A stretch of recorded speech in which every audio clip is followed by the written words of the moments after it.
सबों को मेरा नमस्कार। आज का टॉपिक है विशेषाधिकृत समसूचनाएं, प्रिविलेज्ड कम्युनिकेशन है क्या, ये हम जानेंगे।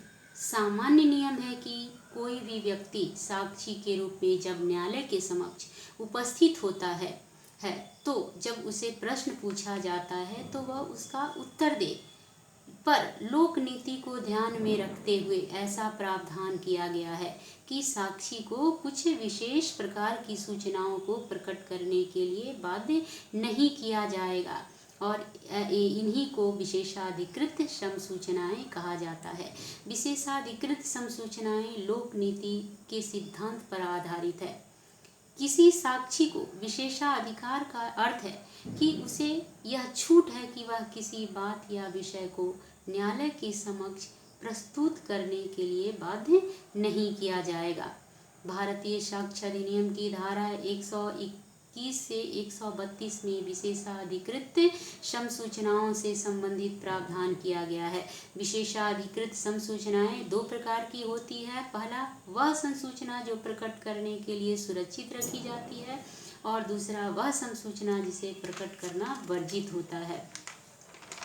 विशेषाधिकृत समसूचनाएं निम्नलिखित प्रकार की होती है। पहला, न्यायाधीश और मजिस्ट्रेट को विशेषाधिकार। कोई न्यायाधीश और मजिस्ट्रेट अपने ऊपर के अदालत के विशेष आदेश के बिना उत्तर देने के लिए बाध्य नहीं किया जाएगा। पहला, जो उसके आचरण से संबंध रखता हो या कर्तव्य पालन के दौरान किया गया हो।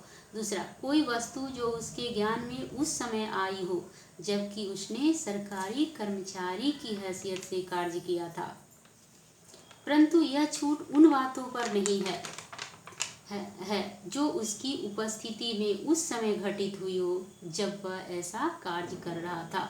विवाह के दौरान दी गई समसूचनाएं। वैवाहिक काल में पति व पत्नी द्वारा एक दूसरे को दी गई सूचना को धारा 122 के प्रावधानों के तहत बिना एक दूसरे की सहमति से प्रकट करने के लिए बाध्य नहीं किया जाएगा। इस संबंध में महत्वपूर्ण केस बलदेव सिंह वर्सेस सुरेंद्र मोहन शर्मा का है के मामले में उच्चतम न्यायालय ने कहा कि विवाह के पक्षकारों के बीच गुप्तता का अधिकार सिर्फ निवास गृह तक ही सीमित नहीं है, बल्कि विवाह के समाप्त के लिए बाद तक है। तीसरा है, राज्य के कार्यकलाप के बारे में साक्ष्य। धारा 123 निर्धारित करता है कि वहां के हेड की अनुमति के बिना कोई भी अप्रकाशित शासकीय अभिलेखों को साक्ष्य के रूप में नहीं दे सकता है। चौथा, शासकीय समसूचनाएं। लोक ऑफिसर उसे शासकीय विश्वास में दी गई समसूचनाओं को प्रकट करने के लिए विवश नहीं किया जाएगा। पांचवा, अपराधों के बारे में जानकारी। धारा 125 के अनुसार किसी मजिस्ट्रेट या पुलिस ऑफिसर को यह प्रकट करने के लिए बाध्य नहीं किया जाएगा कि इस अपराध के बारे में उन्हें जानकारी कहाँ से मिली। छठा, विधिक समसूचनाएं।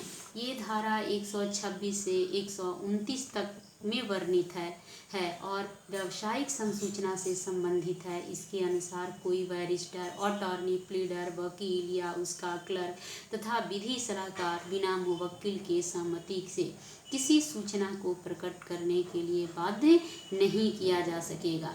सातवां है, हक विलेख के बारे में। धारा 130 के अनुसार कोई गवाह जो वाद का पक्षकार नहीं है निम्नलिखित दस्तावेजों को पेश करने के लिए बाध्य नहीं किया जाएगा।